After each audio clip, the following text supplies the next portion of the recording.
Aos 17 anos, Rafael não era feito de carne e osso. Era feito de esperas. Esperava por resultados, por alívios, por uma trégua que nunca vinha. Seus dias eram comprimidos em cápsulas e suspirados entre agulhas e sussurros médicos. No reflexo do espelho do quarto, o garoto que via não sorria e nem chorava. Apenas existia. A doença tinha nome atrofia cromática congênita. Uma doença rara que enfraquecia o corpo e o deixa não só fraco como pálido. A doença realmente tinha nome, mas nenhum rosto.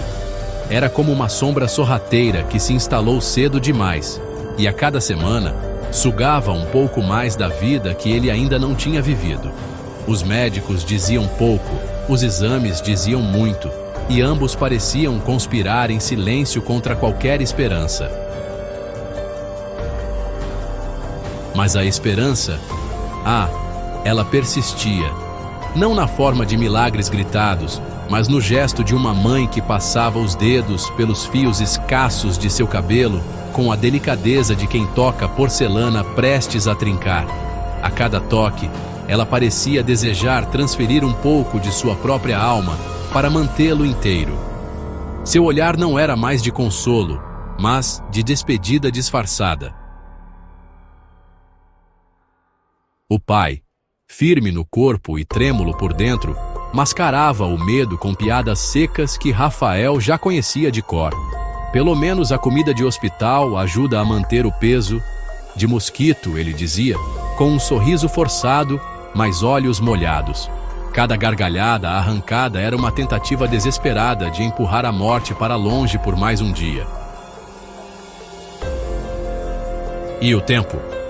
O tempo era uma lâmina afiada que escorria devagar, cortava em silêncio, lenta, sutil, certeira. Os ponteiros do relógio do quarto não giravam, marchavam, um passo de cada vez rumo ao inevitável. Mas naquela casa apertada de hospital, onde os corredores cheiravam a álcool e resignação, Rafael ainda sonhava. Não em voz alta, nunca, mas sonhava. Com dias de sol, com o cheiro de terra molhada depois da chuva, com correr sem sentir dor nos ossos. Sonhava em sair dali com os pais ao lado, rindo de algo bobo, como nos comerciais antigos de margarina. E era justamente isso que mais doía, o que mais latejava, porque no fundo, ele sabia que esse tipo de sonho só acontece em lugares onde o tempo não sangra. A noite seguinte traria algo novo, não um milagre, não da forma que se deseja, mas uma resposta, uma visita inesperada, um rasgo na realidade costurada pela dor, e com ele, o som de garras, o brilho de olhos como brasas, e um destino que viria a morder. Naquela noite, o céu parecia engasgado com nuvens. Nenhuma estrela ousava brilhar. Era como se até os astros fechassem os olhos para o que viria. A estrada cortava o mundo como uma cicatriz esquecida, e o carro da família deslizava por ela em silêncio, embalado pelo som baixo do rádio e pela respiração cansada de Rafael no banco de trás. A viagem era uma fuga. Um último passeio. Um gesto dos pais para levá-lo até a casa da avó no campo, onde o ar era mais limpo e a solidão mais gentil. A estrada serpenteava entre árvores retorcidas, e o luar, mesmo escondido, tentava escorrer entre os galhos como sangue escorrendo por entre dedos trêmulos. Lá dentro, no carro, a mãe murmurava uma canção antiga, quase imperceptível, como se cantasse para o próprio coração. O pai, com os olhos firmes no asfalto, lutava contra o cansaço e contra os pensamentos que ameaçavam se transformar em lágrimas. Foi então que a noite se partiu. Um baque seco, um grunhido que não vinha de nenhum bicho conhecido. O carro tremeu, como se algo, ou alguém, tivesse se lançado contra ele. O pai freou bruscamente. O mundo girou, o metal gritou. Silêncio. Por um segundo, apenas o som do motor tossindo. Depois, o som da floresta, ou daquilo que vivia dentro dela, se aproximando. O cheiro veio primeiro, um fedor denso, rançoso, como carne podre enterrada sob terra molhada. Depois, os passos, pesados, compassados, como se a própria floresta tivesse criado pernas. Quando a criatura surgiu, não foi com um rugido, foi com um olhar. Do meio da névoa, uma silhueta se destacou, enorme, agachada, feita de músculos e sombras. Um lobo, mas não apenas um lobo. Aquilo era ancestral. Olhos rubros como brasas vivas, pelagem negra como breu que engoliu a luz. Suas garras eram longas como facas, e seus dentes serrilhados como pecados esquecidos. O pai saiu primeiro, aos tropeços, tentando proteger. A mãe, num grito abafado, tentou impedir. Mas não havia tempo, não havia lógica, só havia o monstro. O ataque foi rápido demais. Uma dança de morte entre carne e garras. O grito do pai foi cortado ao meio. O sangue pintou o para-brisa. A mãe tentou alcançar Rafael. Tentou, mas o monstro a partiu como papel. E então, o silêncio gritou. Rafael, paralisado no banco traseiro, sentiu o cheiro do sangue, quente e ferroso, invadir suas narinas. Sentiu o calor da morte se aproximar como um abraço cruel. E então, os olhos vermelhos o encontraram. Por um segundo, só um segundo, houve hesitação na criatura, como se ela enxergasse algo, como se visse semente. A mordida não foi para matar, foi para marcar. Os dentes se cravaram no ombro de Rafael como pregos incandescentes. A dor não foi humana.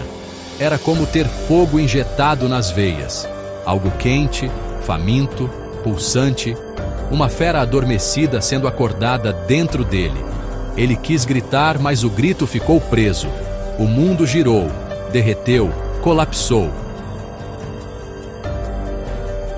E quando abriu os olhos, o monstro já não estava mais ali. Restava apenas o sangue, os corpos e uma nova batida dentro do peito. Irregular, feroz, como se algo tentasse nascer dentro da carcaça frágil de um menino moribundo. Na escuridão do bosque, a maldição havia sido plantada, e sob a luz oculta da lua, algo começava a germinar. Acordar deveria ser um alívio, mas Rafael emergiu da escuridão como quem é puxado do fundo de um poço, não por mãos, mas por garras. A claridade branca do hospital lhe cortava os olhos como navalhas. Tudo era tudo. A luz do soro piscando no teto estourava como relâmpago dentro do crânio. O som da máquina cardíaca parecia um tambor de guerra em sua orelha. Cada respiração cheirava a antisséptico e pavor. Mas não era só isso. Havia algo mais. Algo que batia com ele, dentro dele. O médico sorria, mas as palavras que saíam de sua boca vinham deformadas como se escorressem por um espelho quebrado. E ainda assim, Rafael as ouvia com uma nitidez cruel. A doença, atrofia cromática congênita, desapareceu.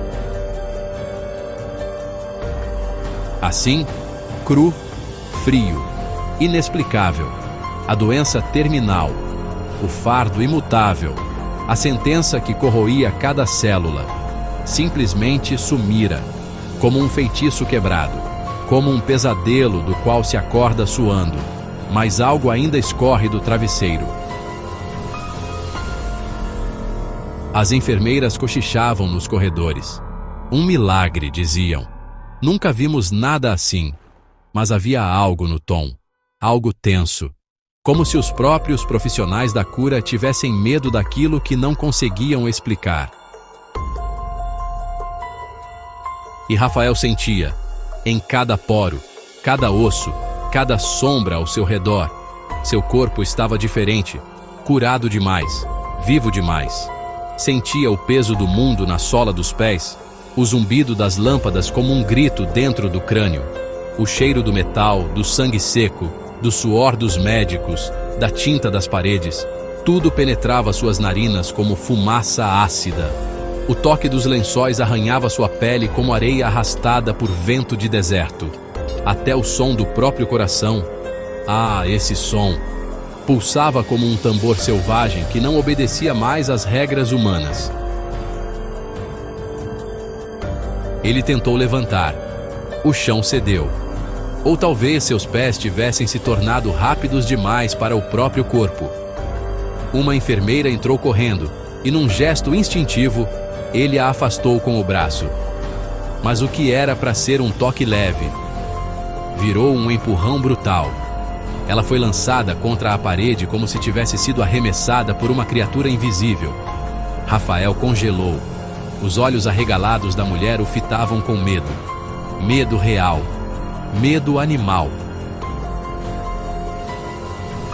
A culpa rasgou por dentro, mas ela não estava sozinha.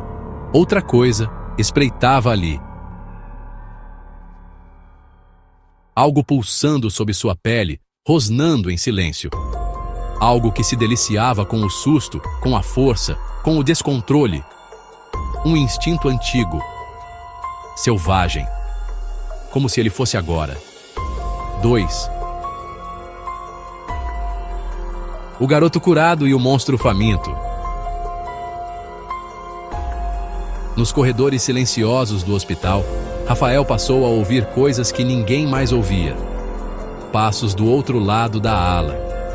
Sussurros engolidos pelas paredes. Corações batendo em outros andares. O som do relógio, lento demais, ou rápido demais. Tudo girava em torno dele, não como um mundo acolhedor, mas como uma armadilha de espelhos rachados. E à noite, quando a lua esgueirava seu rosto pelo vidro do quarto, algo em seu sangue queimava, como se a mordida não tivesse sido um fim, mas um começo.